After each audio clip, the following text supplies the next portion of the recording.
Ano, kuya? Yan. Eat that frog. Unahing gawin ang mga pinakamahalaga sa atin. Ayan. Pero bago yan, meron man akong papakitang video sa bawat isa. Please pakiayos po yung inyong mga audio. Pakicheck kung gumagana. Okay, ready? Yan.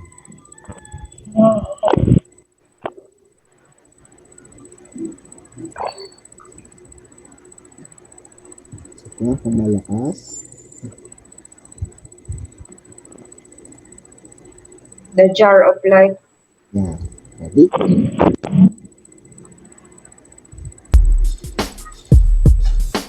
Bakit mo bumaliktad na yan? Dati pa prasa na lang ganito.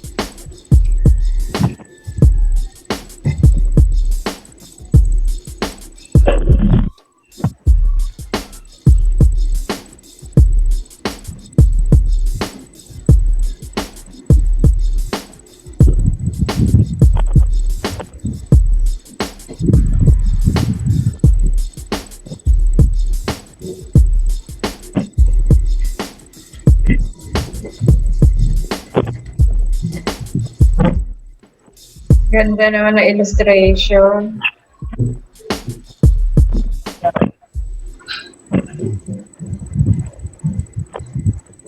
Panood niyo ba? Naintindihan niyo ba mga ate? Ayan. Ano masasabi mo muna ate Rosa? Ayan, parang hindi talaga nagkasya yung mga bato doon sa jar. Yung inuna yung mga malalaking bato. No? So, para magkasya yung, yung mga bato na yon, yung maliliit na bato hanggang malalaking bato, para magkasya sa isang jar, inuna yung mga maliliit na bato. And then, saka pa lang yung malalaking. Mhm. Ano yung ini-illustrate ng mga bato na yun? Nakuha niya yung una. Minsan kasi may mga bagay na inuuna tayo na hindi naman talaga, kumbaga hindi priority na ating mga buhay. Ayun, nababaliwala yung mga dapat na unahin natin dahil mas parang yung focus natin nasa mga bagay na kung ano yung mga gusto nating gawin. Mhm. Sige, si Ate Marinela. Merong idea, Ate Marinela?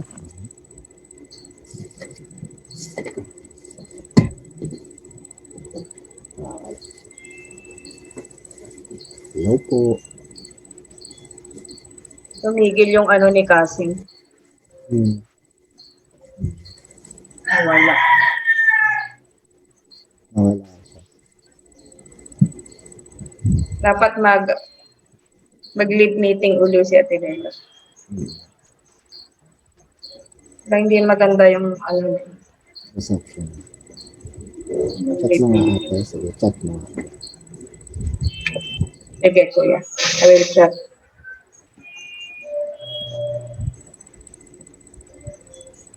Nawala siya eh.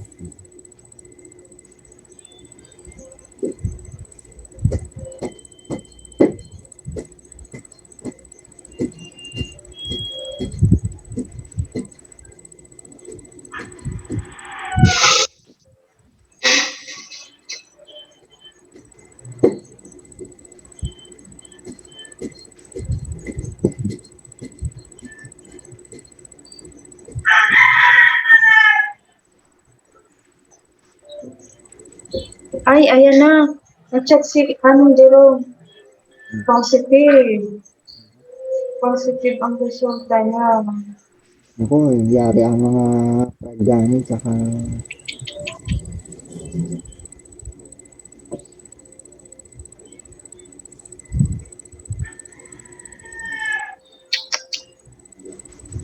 pasok ba sa Ate Marinela? Kahit mo sa cellphone lang. Okay.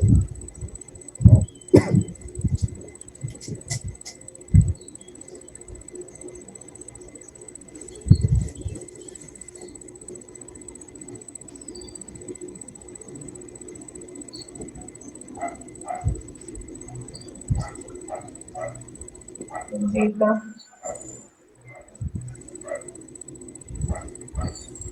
Asin. Si G-Pop lumapit pa naman kay Jerome, dinalahan ng kape at saka nung isang araw. Kung mabilis lang naman, wala naman. Ewan ko kung nagkausap sila ng malapitan. No.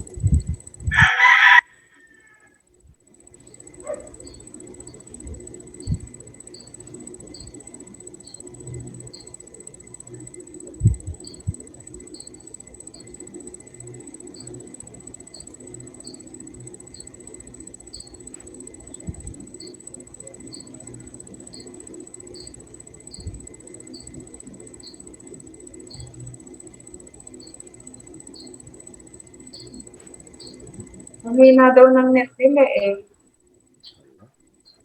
Punta na lang kaya siya dito. Parang mas safe kasi kung social distancing na kayo, baka magkahawa-hawa kayo. Sa cellphone ka na lang muna.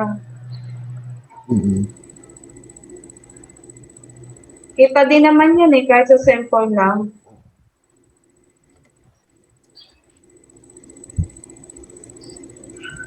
Ngayon pumapasok na.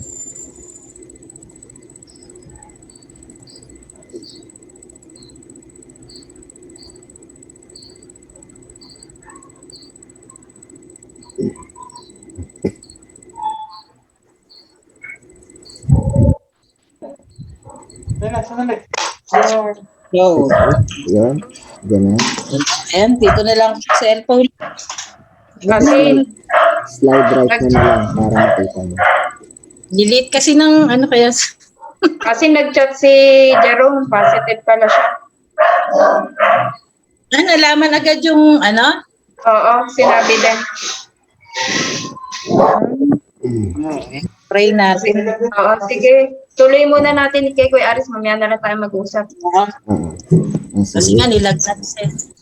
So, yung parang yung kagaya ng sinabi ni Cassie na parang ganun din sa akin Kuya Aris na may mga bagay talaga na minsan yung hindi man siya talaga mahalaga at hindi talaga tayo magbubunga. Parang mas hindi yun yung dapat nating gawin. Ano sabi nga, itigil na natin yung mga bagay na hindi tayo magiging mabunga at tuloy natin yung mga bagay na kung saan talaga tayo lalago at magiging mabunga. Yun, katulad ng sa jar. Salamat po, no? Sabi daw, eat that frog. Unahing gawin ang mga pinakamahalaga sa atin. Ayan. Ano, mahina. Ayan. Mahina ba? Mahina. O, medyo mahina nga lang Kuya Aris. Baka sa akin. Mahina kasi net namin eh. Sige, tuloy lang Kuya. Okay. Unahing gawin ang mga pinakamahalaga sa atin. Ayan. Meron akong papakitang illustration. Mamaya niyo sasagutin yung tanong. Nakikita niyo itong PowerPoint Ate Marinela? Ate Marks, nakikita mo? Okay. Mamaya natin yung sasagutin. Stay hungry, stay humble. Ayan. So, ibig sabihin, di ba yung ngayong pandemic, no? Sabi daw, wag daw tayong maging stagnant sa salita ng Diyos. Dapat laging may kauhawan, laging may yung lagi mong meron kang interest na gawin ng isang bagay, di ba? Sabi daw, no, kung noong una daw nag-ipon ka, magkano na kaya ang naipon mo? Pangalawa, kung nagbabasa ka daw ng Bible, saan ka na kaya ngayon? Di ba? Pangatlo, kung nag-aaral ka, ano na kaya yung natapos mo? Higit sa lahat, no, kung naglilingkod sa Panginoon, siguro leader ka na o isa ka ng primary leader, higit sa lahat, no, yung hindi naman sa mas mataas pa, kundi yung maturity mo as a Christian nandun kasi you stayed hungry, yung laging gutom, di ba? Ano ba yung katangian ng isang laging gutom? Sige nga, character. Ano ba character ng isang gutom? Parang lagi ka may hinahanap. Lagi na hinahanap. Eager ka. Eager ka sa Yan, eager ka sa pagkain. tumasakit. Hindi ka titigil hanggat hindi mo nasasatisfy. Hindi ka titigil hanggat hindi mo nalalagyan ng laman ng tiyan mo. Pero Naghahanap ka ng kainin. in a positive way yung ating pinag-uusapan, yung in a positive Oo. way naman, di ba? So yun, Parang stay hungry. gawin mo ang lahat, makakain ka lang, parang Di ba? gano'n. Yung kumbaga ba, parang baka may kulang pa, meron pa akong gustong matutunan, di ba? Yun yung nais na ipakita ng kasabihan na yun. Ayan. So meron akong papakita dito. No? Sabi ni Mark Twain, eat a live frog first in the morning and nothing worse will happen to you the rest of the day. Ayan. At hindi yung literal na eat a live frog. Di ba? Hindi yung kakain ka ng palaka. Di ba ano ibig sabihin ng ng eat that frog? Di ba? Unahin mo na yung pinaka-importante, di ba? Sabi ni nanay ko, ayan, sabi na pwede kayong gumising ng umaga, maglinis kayo ng bahay, tapos pag natapos na lang kayo, tsaka na lang nyo, pag natapos na lang kayo, tsaka na lang daw, doon na lang daw matulog ulit. Ayun. So, ibig sabihin, yung isang bagay na sinimulan mo ng maaga, ayan, kumbaga ba, di ba, mas maganda na meron kang magandang gawin sa umaga. So, parang sabi daw ni Pastor Lloyd dito, na nakakahanga yung mga taong gumigising sa umaga. Lalo tigit kung ikaw ay magsusulat, magde-devotion. Ini, naman, wala ko, naniniwala ko na kanya-kanya naman ang oras ng devotion. Pero sinasuggest daw niya talaga na sa umaga ito gawin. Ayan. Dahil, kumbaga ba, mas nakukuha mo yung first fruit, nakukuha mo yung unang kalakasan, di ba? And the rest of the day will follow. First Ayan. blessing in the morning. Yeah, first blessing in the morning. Tsaka yung merong pag-asa. Pangalawa yung you start the day right. Sabi daw, you start the day right. Ayan. Ayan. So, Kuya Aris, pwedeng paki-repeat tong na to. Hindi kasi kita sa screen natatakpan ng natin, picture. Nung, hindi kita, dapat nasa kabila yung natin. Kita? Natatakpan siya eh. Paano ko ba gagawin? Itong mga video, natin na andiyan mismo, kaya natatakpan. Paano ko ba? Hindi kayo nalilipat yan. Hide video panel. Hide ko. Nakikita nyo? Oo, yung video panel kasi natin, natatakpan yung Nakikita nyo ngayon? Hindi. Hindi, malayo ang kay Malayo ako. Hindi ko alam kung paano. Naku, yun lang. Ulitin mo na lang kuya. Eat a live frog first in the morning. And? In the morning. And nothing worse will happen to you the rest of the day. Ayan. Ba't sa Tinela nakikita? Nakikita ko kasi sa cellphone. Ayun, alam ko na. Ate, punta ka sa gallery. Punta ka sa sa view. Eat alive. Ate Rose, punta ka sa view. Sa? View. Teka lang, wait. View? Oo. Saan yung Tapos, view? yung may makikita kang view dyan sa kanan. View options. Oo, tapos gallery. And then? Gallery. Gallery. Oh, Wala nakalagay na gallery. Standard. Ililipat ng video panel dito sa kabila. So, para nakikita niya rin yung PowerPoint Caleb. Oo nga eh. Niya. Ayun. Ganun. Okay na? Okay na kuya. Thank you, anak. Nangangain ba? Nangangain ng tanga. Ayan, kita na. Kita na. Yeah.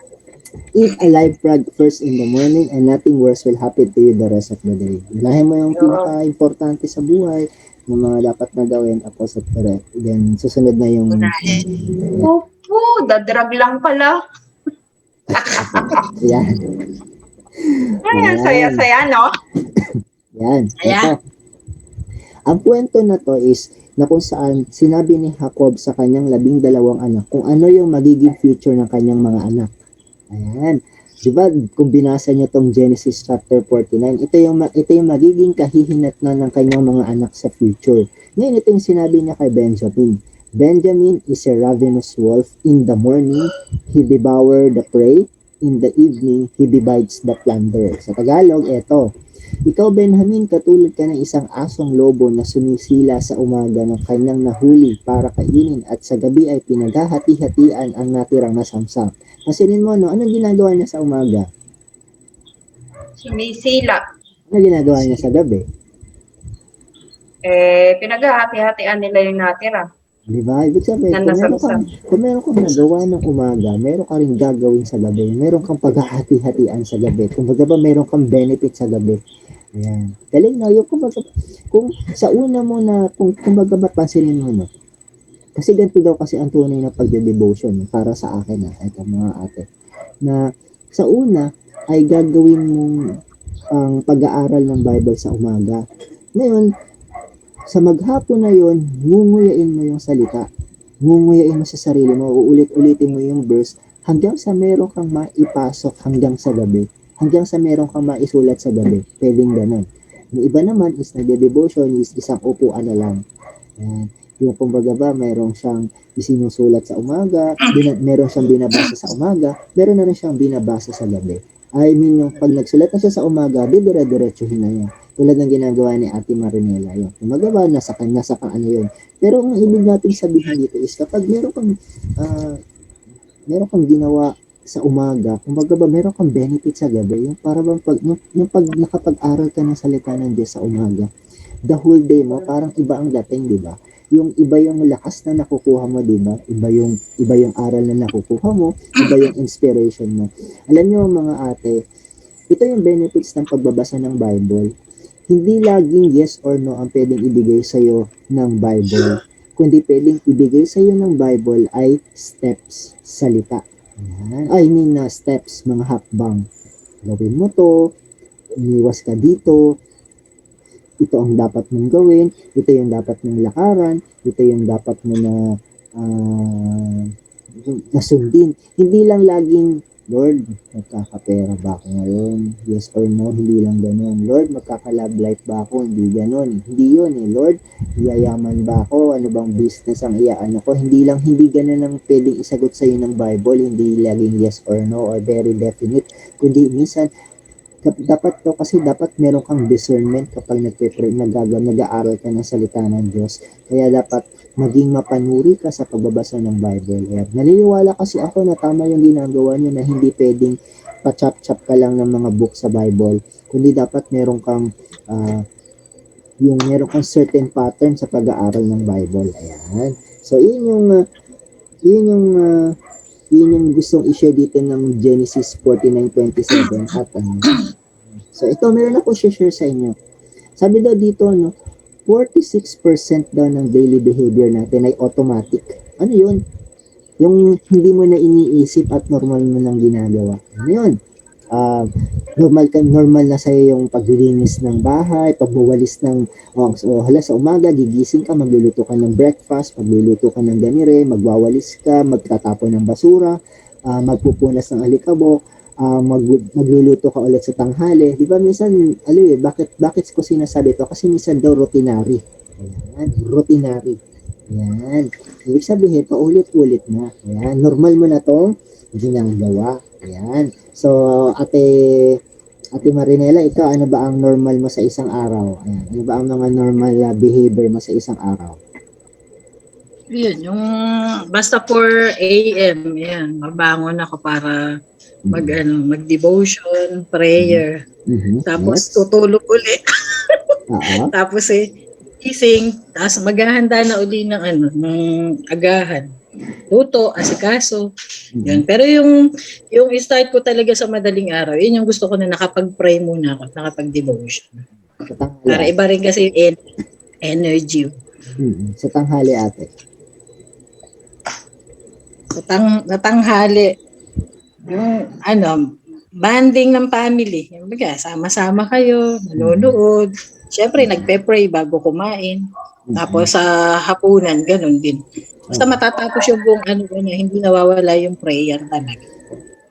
Salamat. Sa Ate Rose Ann, ano ba ang routine mo sa umaga?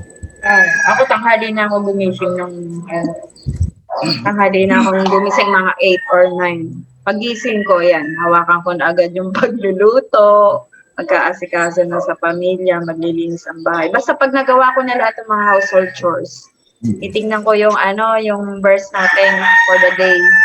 Kasi hindi ako, Kuya Aris hindi ako yung pag-upo ko, doon ko lang siya dine-devotion. Babasahin ko yung verse na yun. From that, pagbasa ko, yung habang umaano yung oras, dito na ako gumagawa sa isip ko Tapos pag upo ko ng gabi, saka ko siya sinusulat. Nag-iisip na ako ng ganun sa isip ko para pag upo ko, lapat na lang. So, ayun, sa tanghali, tutulog na kami, kakain, tutulog, gano'n sa hapon, gano'n din, banding ng family, manonood, or kakain, magmimerienda, gano'n. Diba matic na, no? Automatic na. Ayan.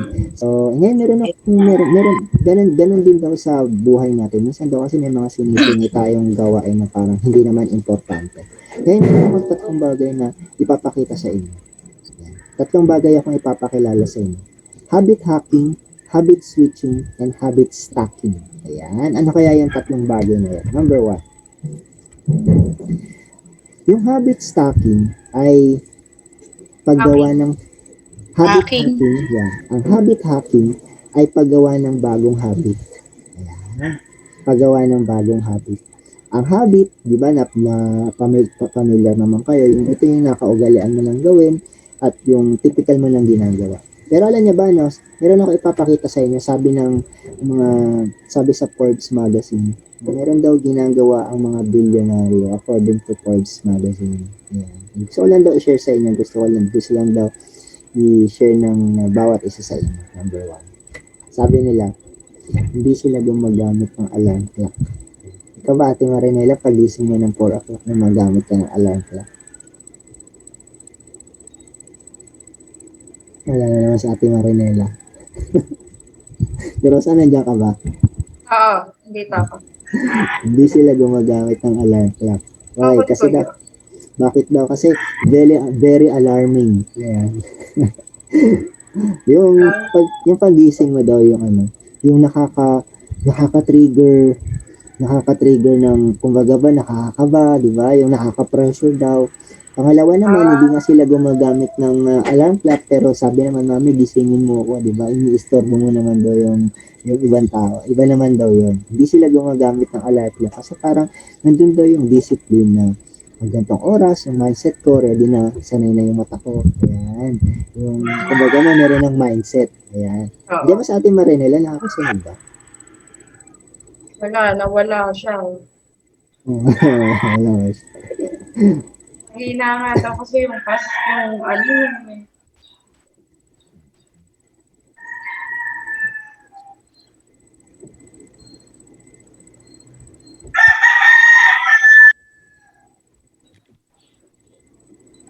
sa cellphone.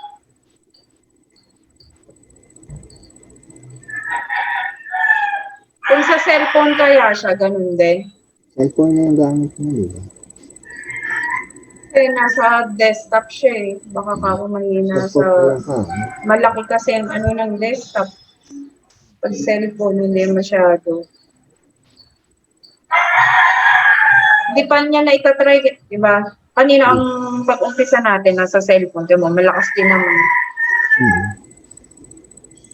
Tara, chat mo, sabi mo cellphone ganun. Daw talaga. Punta kaya siya dito? Oo, mapasok na siya.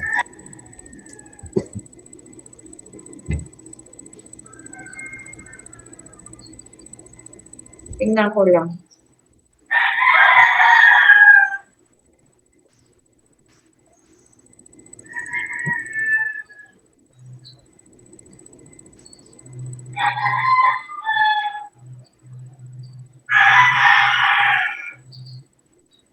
Hindi nababasa yung chat ko.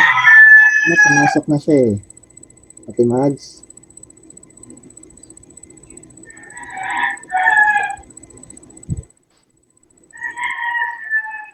Joining na siya, mahinahin pa.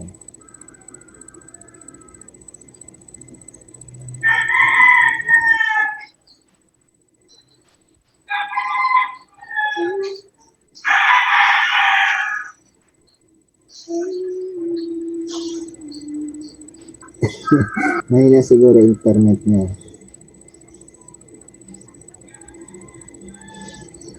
Ayan, nag-send na siya sa ako kasi para dito sa bahay.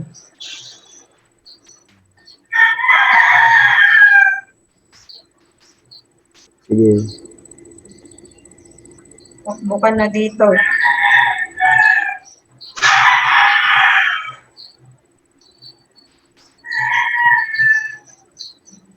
Okay lang yun.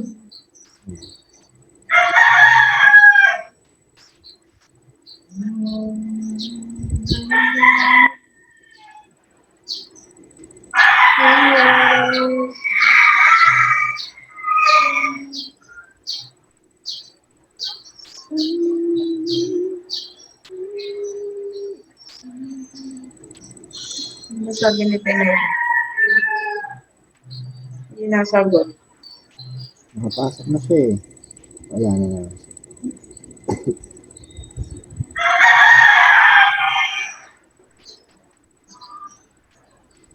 Napasok ba siya, kuya?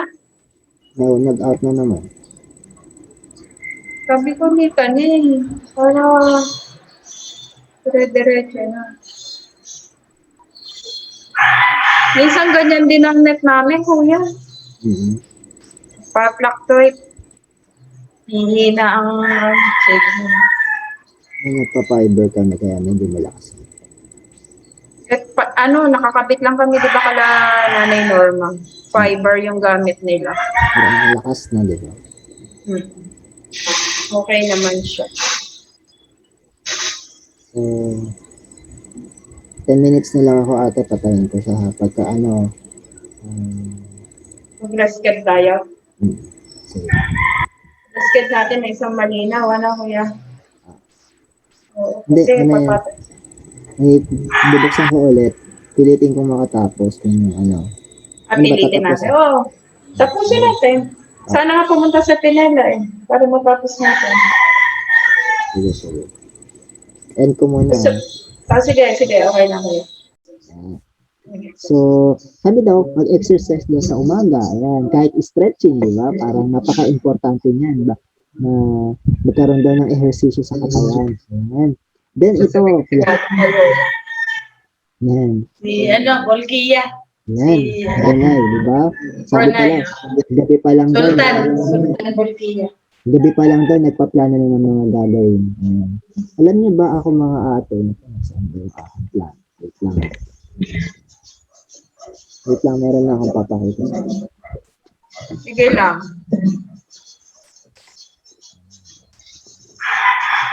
Kuya, sige na. Hello? Alam niyo kahit wala akong trabaho, ako, sinecheck ko yung after ko mag-devotion, sinecheck ko to. Gumagawa ako nito. Planner? Planner ka? Sinecheck ko yung schedule ko, sinecheck ko yung baka may makaligtaan akong meron pala akong one-to-one, di ba? Meron pala akong gantong cell group, meron pala akong ganito. Kasi hanggat maaari, ayoko na neglect ang isang gawain. Ayoko rin nakakalimot yan. Kalatigit may nagre-remind sa'yo. Nakaka-remind talaga. Sana ganun din yung winning habit mo, no? Sana ganun din daw yung winning habit mo na isa daw sa mga dapat na maging habit mo ay huwag kang makalimot. Lalatigit sa schedule mo, di ba? Yan. Kung meron man kayo. Hanggat maaari maggawa kayo ng kato kasi malalaman mo, alam mo kung bakit ka matututong magplano ng gagawin. Kasi para hindi na maiwasan daw yung decision making. Para ma-eliminate yung decision making mo. Kailangan ko pa ba ito? Kailangan ba to, di ba? Kailangan ko magpaplano na ng mga gagawin. Tsaka bakit kailangan ng pagpaplano ng gagawin? Para maiwasan yung delay, para maiwasan yung yung ginagawa ko. Yung ayoko yung nagrarate lang kasi pag gagawin ko yung isang bagay, yung 2 days na lang, ganyan, ayoko ng ganun. Hindi ayoko ng ganun gawain.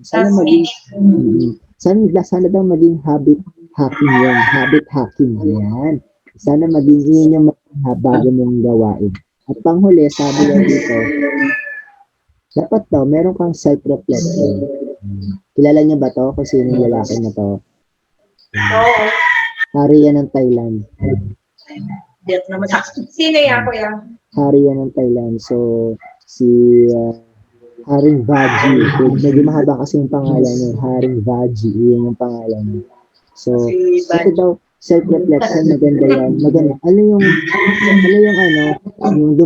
meron bang time sa buhay niyo na, di ba part na yun ng devotion, di ba yung pag-iisa niyo sa isang upo, ayun, nag-iisip ka na, ano ba yung aking gagawin, dito ba yung makabubuti, di ba yung self-reflection, parang devotion na rin yung ano. Sabi, kumbaga ba, paano niya ito sasabihin sa mga members niya na ugaliin yung magkaroon ng self-reflection, yung huwag niya hayaan dumaan lang yung isang araw na walang nangyayari, yung kumbaga ba dapat pinagtutuunan yung pansin yung isang bagay. Ayan. Kaya naman is yung nagbibigay ka ng inspirasyon, ano ba yung nangyayari na sa akin, at bakit ganito, kumbaga may mga self-reflections ka sa buhay na bakit ba nangyayari sa pamilya ko to, bakit ba, kumbaga ba may mga ganong self-reflections. Ayan. So, number 2. Ayan. Habit switching. Ayan. Ano yung habit switching? Pwede bang magtanong kung ano yung habit switching? Parang nagpapalit ka ng mga dati mong nakagawian. Yan. Ibig sabihin ba, huminto ka na sa isang bagay, pero dapat may pinalit ka. Yan. Huminto ka sa isang bagay, pero dapat may pinalit ka. Ayan. Ito, gagamitin ko yung verse na, gagamitin ko yung verse na tinuro ko sa inyo, Matthew 21:19, sabi, may nakita siyang puno ng igo sa tabi ng daan. Kaya, nilapitan niya ito. Pero wala siyang nakitang bunga, kundi puro mga dahon. Yan.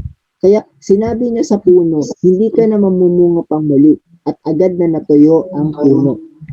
Ano yung habit ng puno? Di ba mamunga? Yung sa existing na dito sa existing na kwento, hindi na namumunga. Yun yung habit ng puno. So ngayon, tinakot siya ni Jesus Christ. Nagagawin ko, putulin na yung mga puno hindi namumunga. Ito yung ibig sabihin ni Lord. Ayan. Ito yung ibig sabihin ni Lord. Walang pakinabang sa buhay mo, yung mga bagay na hindi nakatulong buhay mo, putulin mo na. At higit sa lahat, meron ka dapat na ipapalit. Anong ginagawa mo ang hindi mo bunga? O, balik ako ngayon sa assignment natin. Ano daw mga bagay ang ginagawa mo ang hindi mo bunga? Ayan, balik ako sa assignment natin. Sige. Ako yung panonood ko ng Netflix. Puro ano lang, tamang paggamit ng oras. Ayan. Tamang series lang. Tamang number of episodes lang.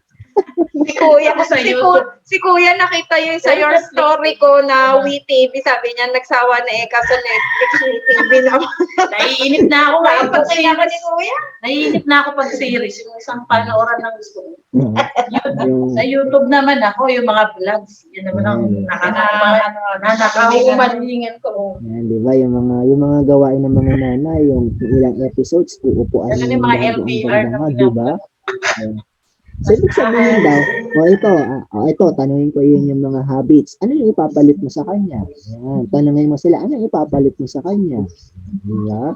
So, nasa sa inyo na yun kung ano yung gusto nyong gawin, di ba? Dapat ibig sabihin daw, kapag ka may mali kang habit, dapat meron ka daw ipapalit. Kaya habit switching. Di ba?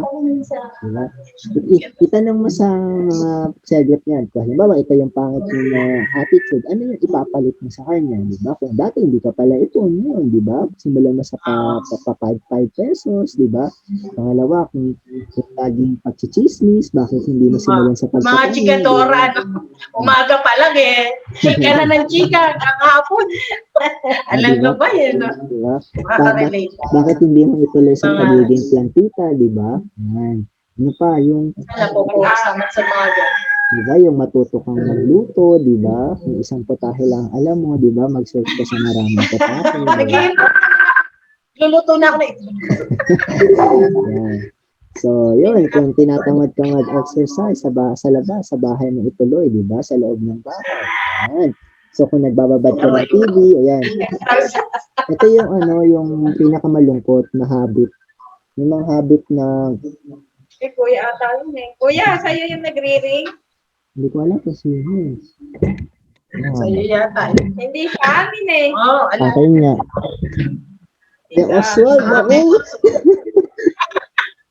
Si Kuya, si Os pala, pasaway talaga. Si Kasi.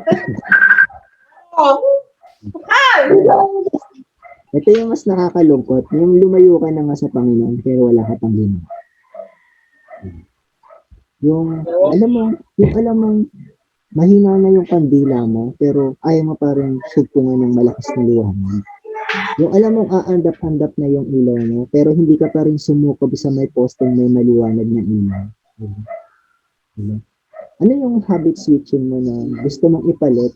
Kasi naniniwala ako na kapag gusto mong gawin ang isang bagay, dapat interesado ka at willing ka talagang magbago. Yun yung point doon. Kapag interesado ka talaga, willing ka magbago. Diba? So, yun. Then, panghuli, no, dito ko tatapusin yung aking pag-aaral. Habit stacking. Ano yun? Ano yung habit stacking? To group together small changes into a routine that you follow daily. Ito yun. Yung pagsasama-samahin mo yung isang idea para maging routine at gagawin mo na to araw-araw. Diba? Yung may mga yung ibig sabihin yung habit stacking, yung, diba, sinisimulan mo na siya araw-araw. Yan, ano yun? Number 1, dapat mo daw i-consider na ang isang bagay na gusto mong gawin ay dapat measurable. Ano yun? Yung kung gusto mong mag-jogging, gusto mong maglakad-lakad, ayan. Halimbawa, may target ka. Halimbawa, 5,000 steps sa isang araw. Ayan. Kuya, naka-record to? Opo. Ayan. Di ba, no? Yung kapag gusto mong gawin ng isang bagay, lalo tigit, yung paglalakad, dapat gusto mo yung nasusukat. Halimbawa, target ko, 5,000 steps sa isang araw. Di ba? Pero dapat daw, measurable. Yung kaya mo maabot. Ano pa ba yung mga bagay na sa tingin mo yung kinailangan ng measurable? Yung, halimbawa, paano ko ba ipapaliwanag to? Yung goal mo, halimbawa, ito ay 3 times a week kung gagawin. Di ba? Kumbaga ba, sa ganun pa lang, mas malalaman mo na na attainable ang isang bagay or measurable ang isang bagay. Kasi bakit? Kasi ikaw din mismo sa sarili mo. Dapat pag nag-iisip ka ng isang bagay na halimbawa yung winning habit, kung gusto mong gawin ng isang bagay, yun dapat talaga naman yung dapat na maaabot. Hindi yung imagination, hindi Superman na makakagawa. Hindi ibig sabihin, kaya mo rin itong gawin. Measurable, halimbawa yung gusto mong sumexit, gusto mong madisiplina yung sarili. Ano talaga yung gusto mong pumayat, di ba? Yung kaya mong sukatin at kaya mong maabot. Diba? Dapat may monitor. Meron kang monitoring. Oo, di ba? Na ma-achieve. Hindi kasi discipline na eh. Kasi dapat kaya mong sukatin, kaya mong abutin. Ayan. So, ito pa. Number 2, dapat meaningful. Anong ibig kong sabihin dito? Alam nyo mga ate mo, ngayong talagang COVID-19, talagang isa sa mga usapan talaga is kalusugan. Bakit mo ginagawa ang mag-ingat sa sarili? Why? Kasi ikaw, Ate Rosa, meron kang college, tsaka meron kang Kuya Oswald. Paano kapag, ano yung motivation mo at dahilan mo kaya mo ginagawa ang isang bagay? Hindi lang dahil sa personal mo. Kasi mayroong mga tao sa paligid mo na nangangailangan ng tulong mo. O nangangailangan ng kalinga mo, di ba? Di ba? Parang, ang hirap naman kapag laging may sakit si nanay. Mahirap kasi kapag nagkasakit na ang nanay sa bahay. Di ba? Si Ate Marinela, di ba? Ikaw, meron kang Kuya Dennis, tsaka Kayus, tsaka si Amy. Ang hirap pag may sakit. Tsaka pangalawa, ingatan mo ang sarili mo. Bakit? Kasi gusto mo bang makita ang mga anak mo na makatapos ng pag-aaral. Gusto mo Alagaan ang sarili. Gusto mo pang makasama ang mga anak mo na makatapos ng pag makita mo silang graduate, lumalapit, diba? So, mahirap kumagabay. Gusto mo pang pwede pang hanggang lumalaki yung mga anak mo, nakikita mo yung achievements din. Diba? At alam mo yung dahilan. Kung baga may motivation ka kaya kung bakit na ginagawa. At panghuli, maintainable. Kapag ginawa mo ang isang bagay, dapat kaya mong ulitin at panatilihin. Di ba? Sabi daw, no, kahit, di ba, babalikan ko lang to ate. Ito, di ba? Yung kahit ate, di ba kahit nasa ang hospital, pero hindi pa rin naman magandang pag-usapan, hindi pa rin magandang environment kapag may sakit, tama ba? Di ba? Yung kahit sabihin mo ba na ikaw ay nasa Asian Hospital, nasa La Consolacion ka, pero di ba ang pangit pa rin pag-usapan kapag ka-environment may sakit, Sa ospital. di ba? Di ba ang pangit, di Diba? ba? So the greatest thing that you can give to your family is a healthy you. The greatest gift that you can give to your family is a healthy you. Yung malakas na ikaw. Healthy.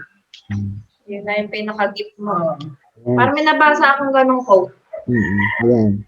So, bakit ito? Ayan.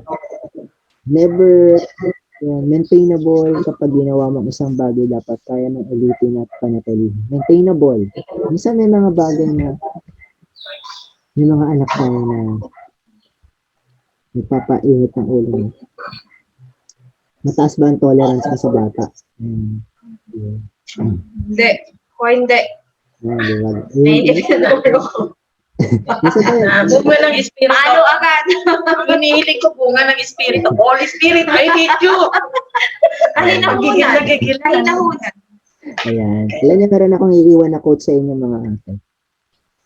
Good Ano habits, yung kuya? Huwag mo nang kunin. Huwag mo nang mag-iniwan. good habits always come back to bless us. But bad habits always come back to bite us. Galing, no? Yung mga tamang pag-uugali, mabuting pag-uugali sa buhay natin, they come to us to bless us. Ano naman, no? Yung mga ganong attitude. Pero kapag hindi mo pa inaalis yung bad habits mo, it will come back to bite us. Tamang paggamit ng pera. Dapat may habit ka dyan. Yung discipline mo sa pagsusulat. Yung ilan sa mga good habits na gusto kong i-share sa inyo. Then mga bad habits. Ayan. Ayun, yun yung ano ko, yung ilan yung nasi-share ko sa inyo sa Eat That Frog. Ano ba ang inyong saloobin? Ano ba ang inyong Kainin ng pala. Kainin ng pala.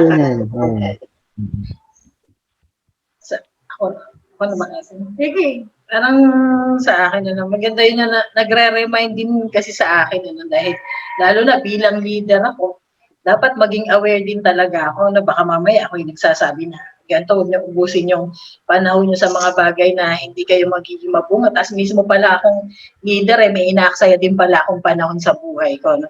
Na napakaganda talaga, sabi nga itigil mo na yung mga bagay na talagang hindi ka doon magiging mabunga. Kundi gawin mo talaga, kagaya nung sinagot ko, Netflix din tsaka yung sa YouTube na yun yung sagot ko. Kasi hindi ko namamalayan. Parang kalahating araw na yato, merong gabi na inabot na ako ng 2:00 sa YouTube lang dahil may ako sa LDR kasi parang naaliw ako, tapos yun sa bahay. Parang sabi ko, nakonsensya din ako, kasi imbis na parang ito, ibinuhos ko na lang sa prayer, parang ibinuhos ko na lang sa pagbabasa ko ng Bible, parang mas naging mabunga ako. Na-enjoy ko nga yung sarili ko, kaya lang yung spiritual life ko naman ang parang hindi naging mabunga o napakain ko. Hindi ko nabusog dahil may mga inaksaya ko na dapat maging mabunga. Yun po kaya. Ito na lang, yung last mo na lang na maganda to Yung meron talaga tayong mga habits. Siguro be aware na lang doon sa mga habit na nakasanayan talaga natin ang gawin na. Minsan, hindi talaga natin nakikita na ito na pala yung kumakain, yung lumalamang sa atin, ng oras natin, ng mga kasiyahan natin, or ng time natin para sa Lord, no?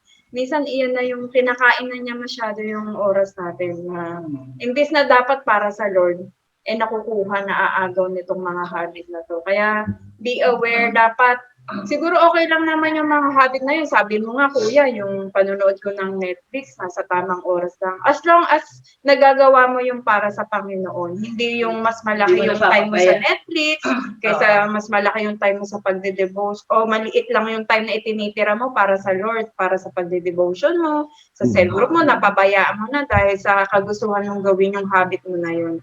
So, iyon, kapag ka talaga yung habit mo na yun, nakikita mo na parang mas nabe-bless ka, sabi nga nito, good habits always come back to bless us. Talagang nabe-bless ka, parang feeling mo na ito ay talagang blessing ng Lord sa'yo. Why not? Sige, go. Gawin mo. Ayan. Go, go, go sa good habits. Saka, mag-iba tayo sa mga kinakain natin. Baka, kaya, hindi yung mga kinakain ko ba yung ina-absorb natin. Kaya kasi siguro hindi makakain ng salita ng Diyos kasi iba yung bumubusog sa'yo. Ulitin ko yun. Iba nila. Kaya kasi siguro hindi kumakain ng word of God. Correct. Iba yung Yun yung bumubusog maganda sa'yo. doon. Diba? Oo. Mm. Huwag natin entertainin yung bumubusog na. Ang entertainin natin, pinubusog yung Ayan, So, sige. bumubusog tayo. Get ready sa ating next topic next week. Cut What's the that? rope. Pangalawa sa susunod. Pangalawa sa final. Ayan. Playing it safe is risky. Ayan. So, Wait lang, kuya. Sandali lang, Kuya Aris. yan lang. Bilis eh. Wala akong question, kundi devotion lang para sa chapter 25, 14 to 30. Wala akong questions, kundi, kasi familiar kayo sa kwento eh. Ang kwento na yan is the parable of the talents. Alam niyo ba yung cut the hope? Kasi parang ganito yan ate, di ba pagka magbubukas ka ng bagong restaurant, yung kapag ka nagka-cut ka ng ribbon, ano yung ibig sabihin nun para sa iyo? Di ba parang meron kang sisimulan. Yung kapag ka kinat mo yung isang ribbon, opening na, di ba? Hindi sabihin yung ganun yung ano niya, ganun yung Panibago kang sige, meron kang buksan, tanong. Kung bibigyan ka ng pagkakataon na mag-invest, saan ka mag-i-invest? Sige nga, tanongin ko nga, kung bibigyan ka ng panahon na mag-invest, saan ka mag-i-invest? Assignment yan assignment. Alam ko. Negosyo, kuya, ganon. Negosyo? Alam naman sa atin lang naman, tayo lang naman nakakaano. Bibigyan ka ng Bibigyan ka ng Kuya Aris? Bibigyan ka. Pagkakataon na mag-invest.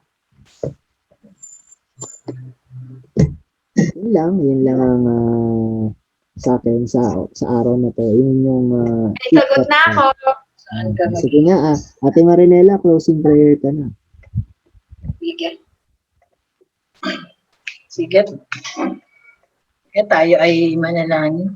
Nakilang Diyos, ang mamapay niya riyan sa lahat. Tunay nga po, Ama, na salamat po ng maraming pong salamat sa buhay ni Kuya Aris, Panginoon, na ginagamit mo upang maging daluyan, Panginoon, ng iyong mga salita. Na kami po mismo, Panginoon, ni Kasin, ay magbusog yung aming spiritual life. Bilang leader, Panginoon, kailangan din po namin na palakasin, pakainin, Panginoon, yung aming spiritual na kung saan ito naman po ay maibababa namin, Panginoon, sa aming mga cell group, Panginoon. Salamat po sa tinuro mo, Panginoon, sa amin. Na tunay nga po, Panginoon, na maging aware kami, Panginoon, bilang leader doon sa mga bagay na kinahuhumalingan namin, Panginoon, na mas piliin pa rin po namin yung mga bagay na may kinalaman sa aming mga spiritual na paglago, Panginoon.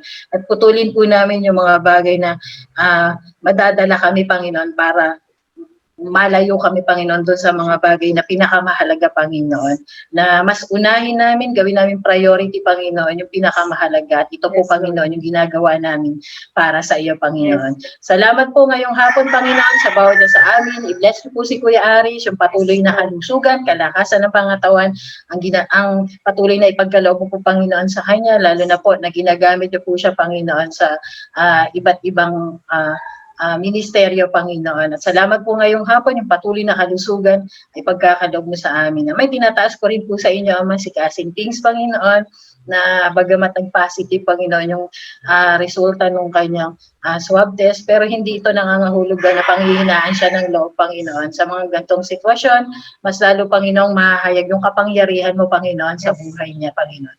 Na may tinuturo ka lamang po, Panginoon, kay Cousin Pings, at ito ay lalong mahayag ang iyong kapangyarihan at kadakilaan, Panginoon.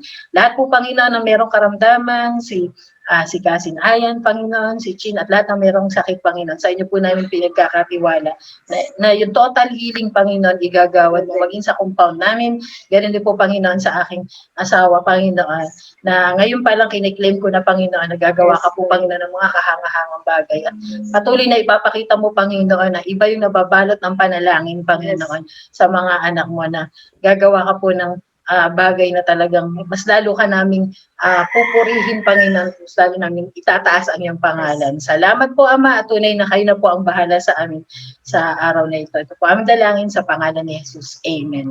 Tour. Ayan, ayan. Sige, picture muna tayo. Wait lang. Itapat ko muna yung bang maganda. Ayan.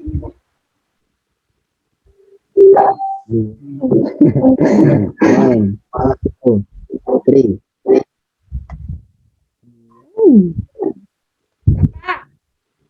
Ha? Sige, isa pa. Sige, one, two, three. Wala na naman si J-Popshi. Hindi na naman si J-Popshi. Si J-Pop nag-o-offline na pag mag-i-start na. Hindi ako nasisin eh. Nakasakit pagka... Bigyan pa natin isang pagkakataon, Kuya Ari. Pag hindi na talaga nagdadahilan na si J-Pop. Sige na, bye-bye na. Bye. Thank you. God bless. Bye-bye.